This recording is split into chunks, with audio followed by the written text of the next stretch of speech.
สบายดีกับสวัสดีพี่ฟังไทยแล้วก็ฟังลาวทุกคนเด้อยินดีต้อนรับเข้าสู่ช่องเกดแก้วสาวลาว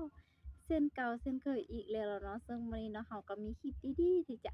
เอามานำเสนอเนาะทุกคนเนาะที่ว่าได้สาวเกดแก้วก็ได้เห็นคลิปวิดีโอที่ว่าไอเดียของคนไทยทุกคนที่ได้เพิ่นได้คิดไอเดียที่ว่าดีๆออกทุกคนเนาะซึ่งแบบสาวเกดแก้วบ่เคยเห็นที่ใดทุกคนเนาะ ซึ่งแบบเป็นคลิปวิดีโอที่ว่าอันเพิ่นเอารถแบบทางบ้านสาวแก้วก็จะเอิ้นรถต๊อกๆนั่นแหละทุกคนเนาะ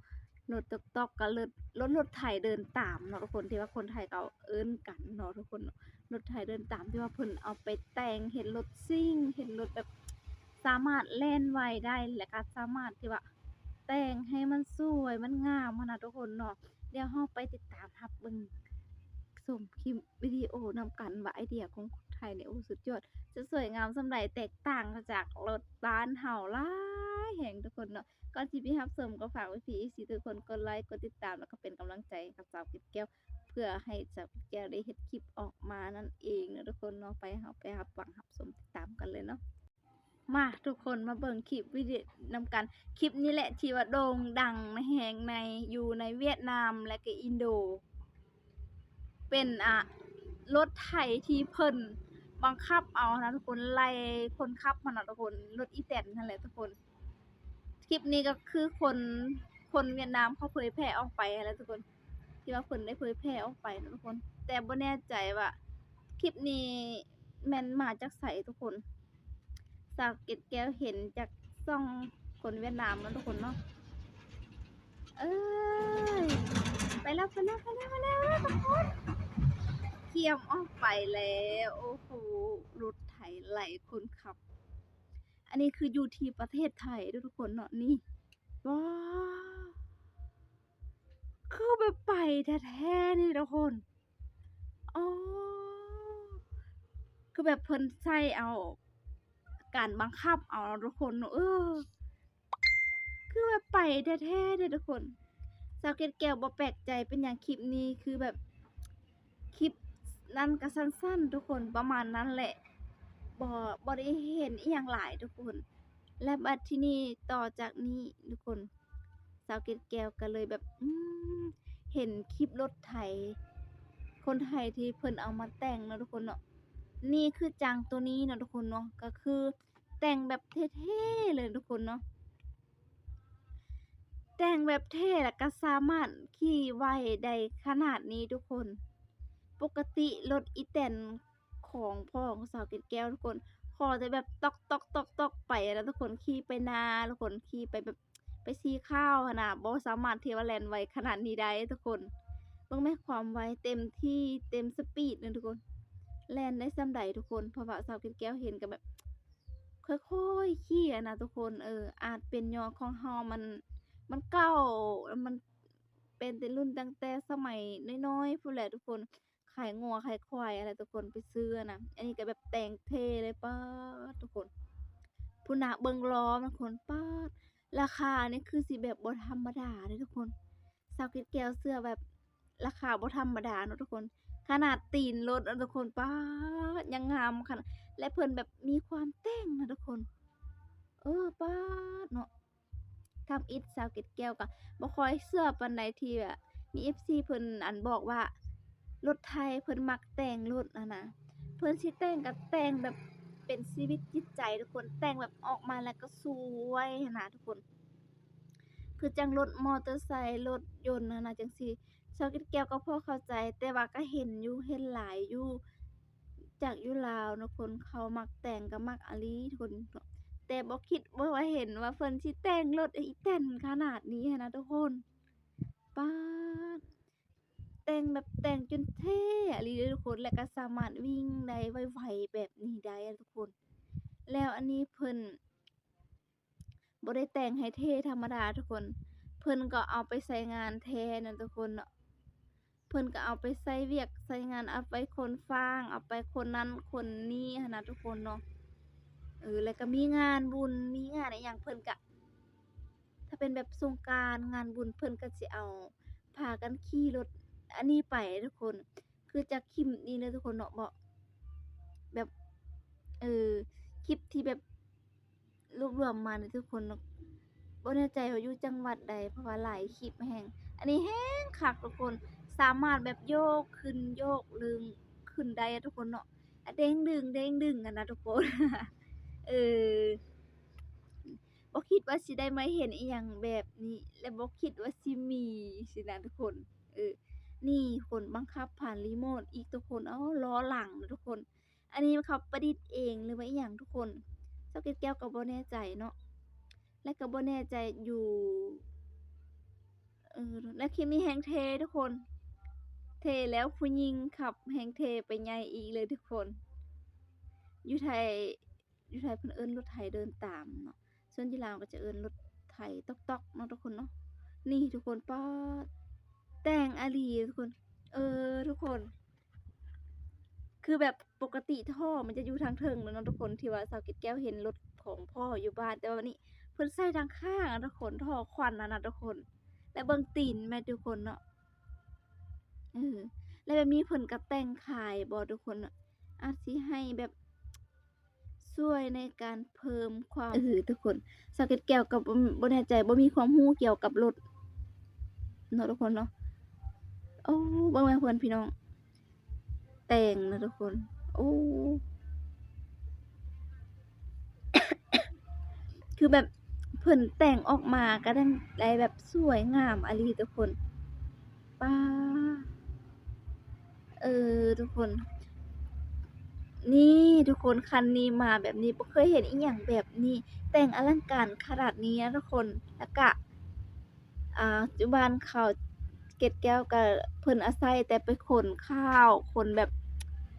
ขี่ไปให้ไปนานะทุกคนเนาะขนข้าวยำข้าวสินะทุกคนโอ้ อันนี้เนี่ยยอมรับเลยเนาะเขารักในการแต่งอะลีสวดทรงเนาะเบิ่งจากสีเบิ่งจากทุกอย่างอะแหละทุกคนอยู่ในรถนั่นน่ะแบบสวยงามทั้งนั้นเนาะสุดยอดเลยเนาะ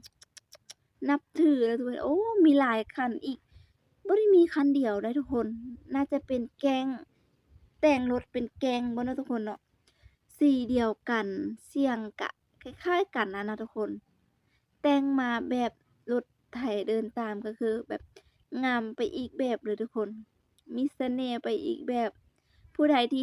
เห็นรถแบบนี้ทุกคนคอมเมนต์บอกสาวเกดแก้วได้ทุกคนเนาะเห็นอยู่ไสอยู่จังหวัดใดเนาะทุกคนเนาะเพราะว่าข้อมูลบ่ค่อยมีเนาะทุกคนเนาะเพราะว่าเพิ่นลงคลิปก็บ่ฮู้ว่าจังหวัดใดอะนะทุกคนเนาะคันผู้ใดอยากได้เพิ่นก็น่าเฮ็ดขายบ่เวิ้นเพราะอยู่ชื่อ TikTok เพิ่นรถไถซิ่ง บ้านกระต่ายดอนเนาะทุกคนก็คนไปเบิ่งอยู่ TikTok เนาะทุกคนเนาะคือแบบมาแบบเท่ๆอะสีแบบโอ้โฮท่าสีท่าหยังใส่ท่อเกาดูเกาใจอะนะทุกคนแล้วเพิ่นก็ใช้งานได้แท้อีกด้วยอะ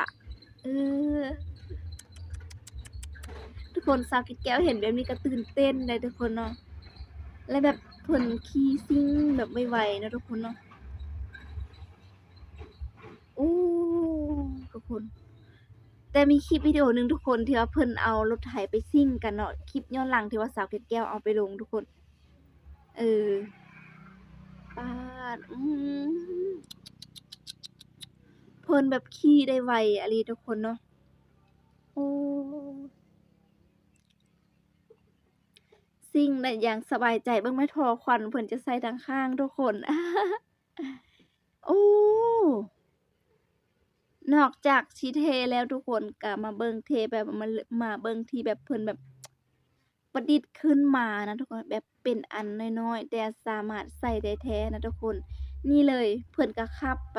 ถ้าผู้ใดที่แบบสนใจหรือว่าอยากซื้อจั่งซี้นะทุกคนสามารถแบบเขาแบบขายบ่ทุกคนเนาะเฮ็ดขายบ่ทุกคนอืมเพิ่นก็ขี่ได้ขับอย่างปกติรถไถเดินตามทุกคนเนาะโอ้ก็ลองไปพิมพ์อยู่ TikTok เบิ่งเนาะทุกคนน่าจะขึ้นมาตามเต็มเลยน่ะ นี่ทุกคนนี่อันนี้ก็ขึ้นประดิษฐ์ขึ้นมาเองเนาะทุกคนโอ้แต่ว่าย้านทุกคนเนาะแบบนี้ต้องแบบย้านแต่มันปีนหั้นนะทุกคนเพราะว่าตีนมันน้อยอะนะเนาะ ผู้ใดเคยใช้งานเนาะ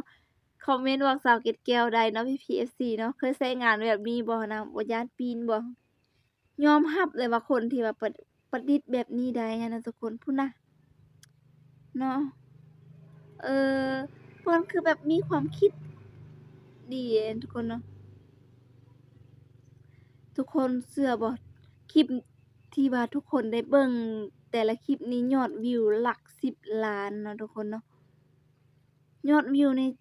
หลัก10,000,000เพราะขึ้นฟีดแฮ่งทุกคนเนาะโอ้ไผที่ว่ามักคลิปแบบนี้ทุกคนหรือว่าเห็นคลิปวิดีโอที่ว่าสาวเกดแก้วเอามาลงนี่ก็คอมเมนต์บอกสาวเกดแก้วได้เผื่อว่าเป็นกำลังใจให้สาวเกดแก้วซอกคลิปมาให้พี่ๆ FC เนาะทุกคนเนาะป๊าดอันนี้แฮ่งเท่ๆทุกคน อู้รถไถเดินตามเนาะทุกคนเนาะบ่คิดว่ามันแต่งและสิงามได้ขนาดนี้โอ้อ้ายฝรั่งเพิ่นก็จนแบบเบิ่นเบิ่งทุกคนด้วยความที่แบบเพิ่นแต่งงามหั้นนะทุกคนอันนี้สงกรานต์อ้ายฝรั่งเพิ่นก็มาเบิ่นเบิ่งเลยทุกคนบ่เคยเห็นเนาะทุกคนเออ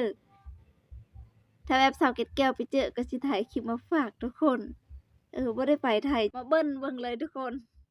บ่เคยเห็นเนาะทุกคนเออ ถ้าแบบสาวเกตโอ้โฮทุกคนเป็นจั่งใดกันแน่เนาะมีไผที่ว่าได้รับฟังรับชมคลิปวิดีโอนำสาวเกตแก้วแต่ต้นจนจบเนาะทุกคนเนาะแต่ละคลิปเนี่ยโอ้โฮยอมรับเลยว่าคนไทยเขาฮิตในยอดการแต่งรถอยู่แล้วเนาะเพราะว่าอยู่ประเทศลาวเรามันก็อยากแต่งอยู่แต่ว่าบ่มีอะไหล่เด้อทุกคนเนาะเห็นอันเขาเจ้าอยากแต่งเขาก็ซื้อมาแต่ไทยหมดทุกคน สั่งมาแต่ไทยแบบร้านแปลงรถแปลงอิหยังอยู่ลาวเฮานี่ทุกคนเราก็ได้สั่งมาแต่ไทยหมดก็คือแบบน้องชายสาวเกดแก้วเนาะทุกคนที่ว่าเพิ่นอยากได้รถรถอิหยังก็เขาเอิ้นคนลาวจะเขาเอิ้นว่ารถลีดเนาะทุกคนเนาะรถจักรรถมอเตอร์ไซค์นั่นแหละทุกคนเป็นรถลีดแต่ว่าอ่าอยู่ลาวเฮาเอามาเขาเอามาแบบขายนะทุกคน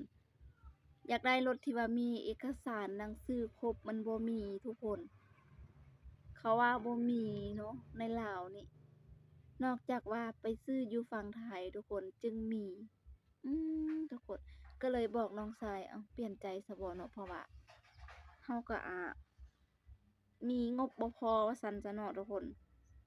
ก็เลยเอาแบบธรรมดาเอาพอสินะทุกคนเพราะว่าแต่ละอย่างอยู่ไทยหมดทุกคนเครื่องอะไหล่อะโลยแปลงรถอะไรทำใหม่อะทุกคนเนาะคือแบบสั่งมาจากไทยบ่แตกต่างหยังกับลำโพงหรือว่าตู้ฟังเพลงทุกคนอะไรที่ว่าตู้ที่ว่าเขาแต่งเองน่ะเขาก็ได้สั่งมาจากไทยหมดทุกคนเครื่องซอกเครื่องเสียงได้ไหมถ้าแม่นนับอิหยังก็อย่าทุกคนถ้ามันเป็นของไทยหมดนั่นน่ะ จะมันเป็นรุ่นดีเกรด A ไปเลยทุกคนสำหรับนิสัยคนลาวทุกคนเพราะว่าหยังอยู่ไทยเขาเฮ็ดหยังได้มาตรฐานเบิดได้ทุกคนเนาะรถไถนี่ก็เช่นกันทุกคนรถไถอยู่บ้านเสาเกร็ดแก้วและสาขาเขาแก้วได้กลับบ้านทุกคนสิถ่ายคลิปวิดีโอให้พี่ๆ FC ได้เบิ่งนำกันว่าเป็นจั่งใดนั้นทุกคนแต่ว่าอันนี้รถไถเดินตามของเมืองไทยยังสวยขนาดนี้ทุกคนแต่งออกมาแล้วโอ้โฮ ยิ่งงามยิ่งสวยไปอีกกว่าเก่าทุกคนอะไรทำไมทาศอกทาสีนะทุกคนเนาะเอาล่ะนะทุกคนคลิปวิดีโอนี้เนาะไผที่ว่ามักฮักให้สาวเกดแก้วเฮ็ดคลิปหยังก็สามารถคอมเมนต์บอกสาวเกดแก้วได้ใต้คอมเมนต์เลยเด้อทุกคนเนาะแล้วก็ฝากพี่ๆ FC ทุกคนกดไลค์กดติดตามเพื่อเป็นกำลังใจให้สาวเกดแก้วเฮ็ดคลิปใหม่ๆออกมาสำหรับคลิปนี้ทุกคนบ๊ายบาย